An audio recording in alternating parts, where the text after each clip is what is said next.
Hello, hello, ici Guillaume, ton coach en épanouissement amoureux. Comme tu le sais, tous les mercredis à 20 heures, ici sur ma chaîne YouTube, je réponds à vos questions concernant vos freins actuels à votre épanouissement amoureux. L'objectif, toujours le même, c'est qu'on puisse tous ensemble, le plus rapidement et le plus facilement possible, converger vers un plein épanouissement dans nos vies sentimentales. Aujourd'hui, tu l'as vu dans la miniature, je prends la question de Anaïs qui m'a demandé récemment en commentaire de l'une de mes vidéos comment faire face à un homme. Non, elle m'a exactement demandé ça, pardon, je lis sur mes notes. Comment faire face à un homme qui n'envoie plus de messages depuis 2 jours après 3 semaines de relation? Super intéressante ta question, Anaïs, il y a tellement de choses à dire. Comme vous le savez, j'aime bien mettre de la conscience sur les tournures de phrases utilisées dans les questions qui me sont posées. Et là, il y a une expression notamment qui m'a frappé, c'est le fait de faire face. Faire face, quand j'entends faire face, il y a cette idée un peu de confrontation, de lutte, cette idée d'obligation, de convaincre. Enfin, c'est comme ça que je le perçois en tout cas. Et ce que je pressens derrière ça, Anaïs, c'est comme une sorte de projection de tes idéaux de relation, tu vois.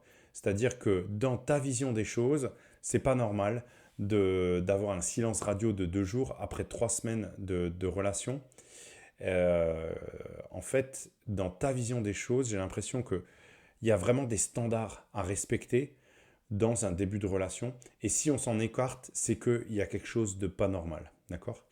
Et la première question que j'ai envie de te poser à toi, Anaïs, c'est déjà de rentrer en introspection et de te demander à toi-même pourquoi est-ce que je m'inquiète du fait de ne pas avoir de message pendant 2 jours? Qu'est-ce que ça dit de moi? Qu'est-ce que ça révèle sur moi-même? Est-ce qu'il n'y a pas potentiellement un petit soupçon de dépendance affective derrière tout ça? Pourquoi est-ce que je me tracasse à ce point? Parce que, ok, vous en êtes à 3 semaines de relation, mais en termes d'engagement, c'est quand même les débuts d'une relation, donc c'est relativement limité pour l'instant. Vous êtes probablement encore en train de vous découvrir mutuellement, d'évaluer une potentielle compatibilité.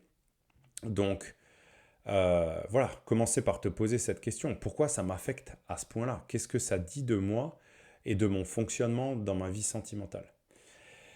Ça, c'est le premier point. Ensuite, le deuxième point que je voulais évoquer avec toi, Anaïs, c'est aussi cette idée de se dire, ben ok, je ressens ça en moi, pourquoi je n'ose pas lui en parler en fait? Parce que finalement, est-ce que c'est pas une opportunité magnifique de se dire, ben ça fait 2 jours qu'on ne s'est pas écrit alors s'écrivait depuis très régulièrement depuis un petit moment? Ben tout simplement, je pose la question à la personne. Juste lui écrire, bah, écoute, ça fait 2 jours que j'ai pas de tes nouvelles, c'est pas habituel. Est-ce que tout va bien? Voilà. Juste pour être rassuré. Mais pas en mode rassure-moi s'il te plaît de ton intérêt pour ma personne. Rassure-moi juste que tout va bien pour toi et que tu es simplement occupé. Voilà. Et, et la troisième idée que j'ai envie de mettre ici en avant, simple hypothèse, et je peux totalement me tromper, mais peut-être qu'une question intéressante aussi, Anaïs, à se poser pour toi-même, c'est de se dire, ok, et si ce silence radio depuis 2 jours, c'était juste une réaction de défense d'une personne qui peut-être se sent oppressée et finalement un magnifique indicateur du fait que j'ai peut-être quelque chose à ajuster chez moi, peut-être que je suis trop présente dans sa vie au quotidien, que la personne a besoin de souffler un petit peu, elle se rend compte que l'investissement a peut-être trop démarré sur les chapeaux de roue entre nous, que ça va trop vite, trop fort, trop loin pour lui, qu'il a besoin d'y aller plus à son rythme.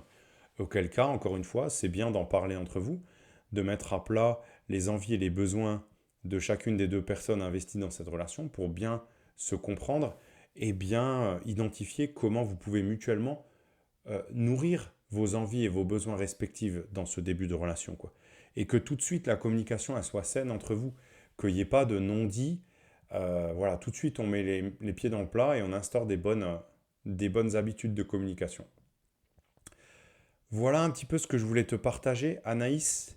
Euh, Ta question, elle était super intéressante et s'il y a vraiment un point avec lequel j'aimerais que chacun sorte de cette vidéo, c'est cette idée qu'il n'y a pas de standard en fait dans une relation amoureuse.